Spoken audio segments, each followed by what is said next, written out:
You know who it is. It's the uncle. We're back with another episode of Seeking Wisdom. This episode, we're going to talk about something I get asked a lot about. It's called undeniable shifts.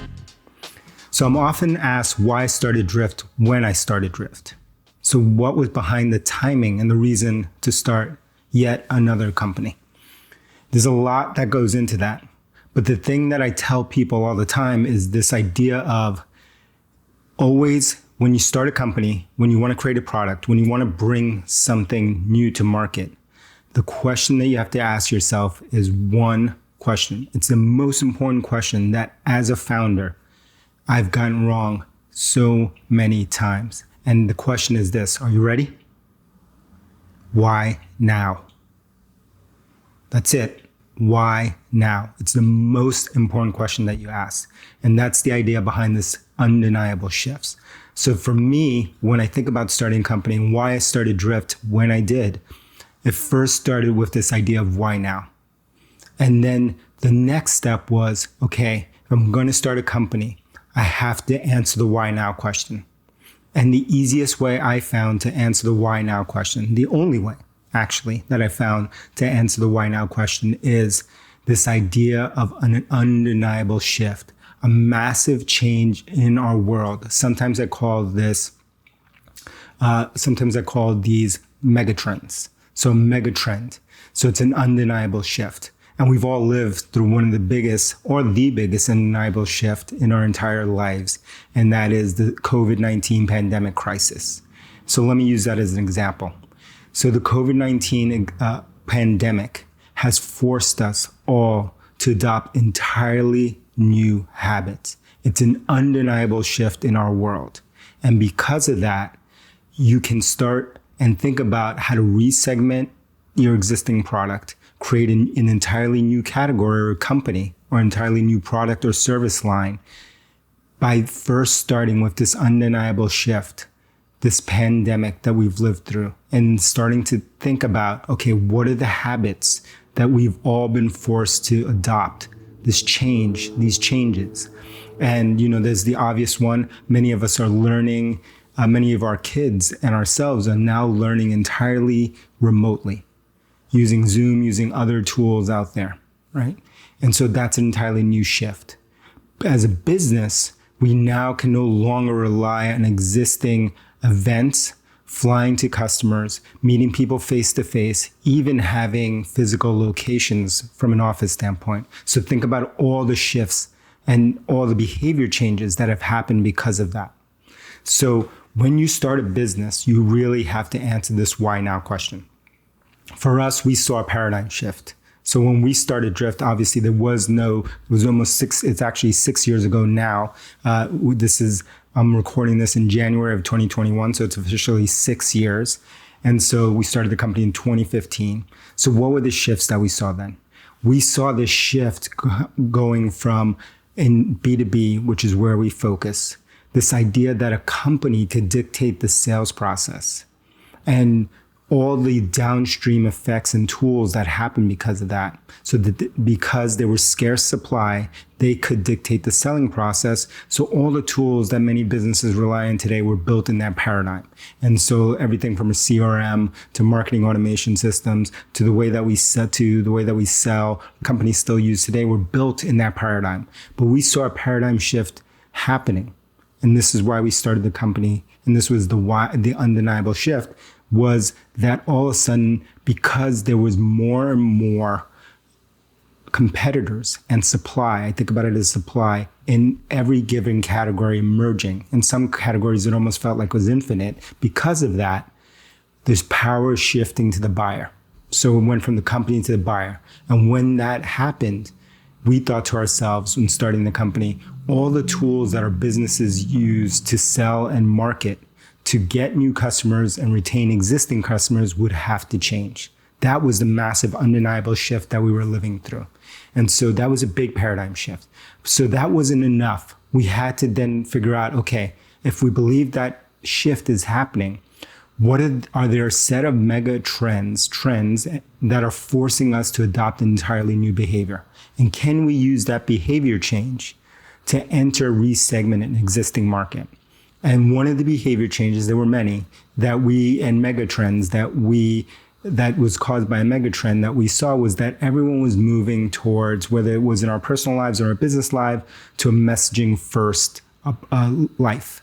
So whether it was yourself, your kids, your grandmother, your friends at work, you were now defaulting to using messaging as your primary communication method versus in the past, picking up the phone, meeting in person, sending mail, physical mail, even sending emails. We were all shifting to this messaging first life.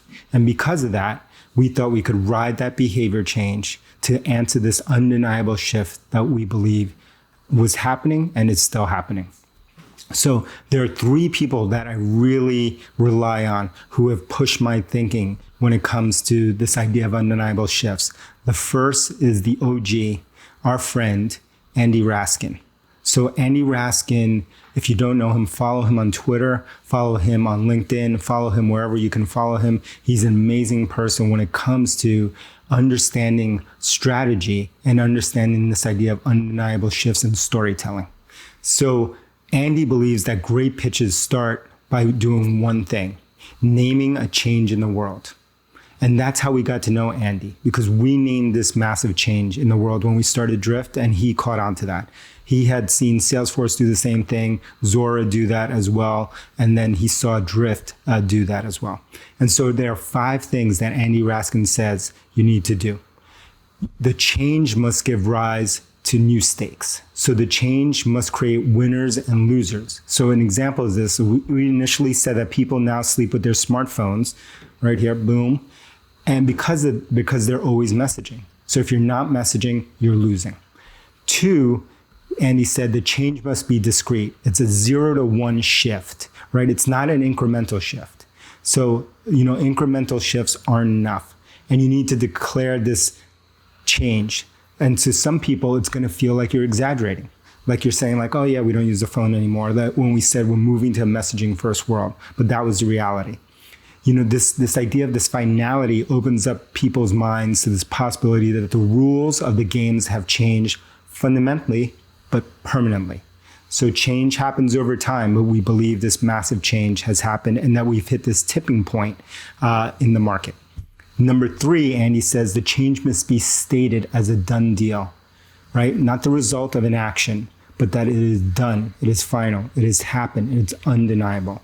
4, the change must, to some degree, flout conventional wisdom. So people will think you're crazy when you're naming this change. They think you're dumb, they think this hype, they think it's going away. They said that with messaging. They said that with bots in our case. They said that with most of the things that we called out. And this idea of building a brand and not measuring how we were getting leads or getting customers from these brand activities. All these things were criticized and went against conventional wisdom. 5, the change statement must describe how things have changed. Many teams will name something that's changing without saying how. So like customer expectations are changing, right? But if you can't boil it down for the audience, you need to really state this change statement, how things have changed, right? And craft this kind of master statement that captures everything that you're trying to do under one umbrella. Right, so that's Andy Raskin. Again, follow Andy Raskin. He has a great podcast. I was fortunate to have been a guest on his podcast. The second person, I've talked about him in the past. His name is Don Valentine. He's now passed away, but he was the founder of Sequoia Capital. Sequoia Capital just so happens to be one of our investors, but I followed this advice long before they ever invested in Drift. And sorry about that beep. That was a JV move. I forgot to turn off my notifications. All right, so Don Valentine's, right? He was one of the people who founded him and Arthur Rock and a few others really founded the idea of venture capital, right? So there's this great talk, and I hope we link it up in the notes below. And when you're in the notes, don't forget to leave a 6-star review. Like this, thumbs up, whatever you do. 6-star only podcast, the only one in the universe, the first and only and last 6-star podcast. So Don, we'll link it up below. There's a talk that Don gave at Stanford, the GSB school. And in that talk, he talks about this history of venture capital, how they started Sequoia, but he always broke it down to one thing that he would ask all founders. And guess what it is? You already know the answer. The answer is why now? Why now? When he was looking at Apple, when he was looking at Google, when he was looking at all these iconic companies that Sequoia has invested in, that he participated in, he would always ask himself one question: why now? And why now always was represented by a massive, undeniable shift that no matter how poorly the team executed, that shift was so big, that it had so much momentum behind it, that there were going to be winners despite the execution risk. And there's massive execution risk when it comes to investing, especially in startup companies. So, right, he said, we don't choose partners, we choose markets. His thing was always why now and choosing a market. And once they've chosen a market, there's going to be a primary product in that market. And they rarely would invest in only one product.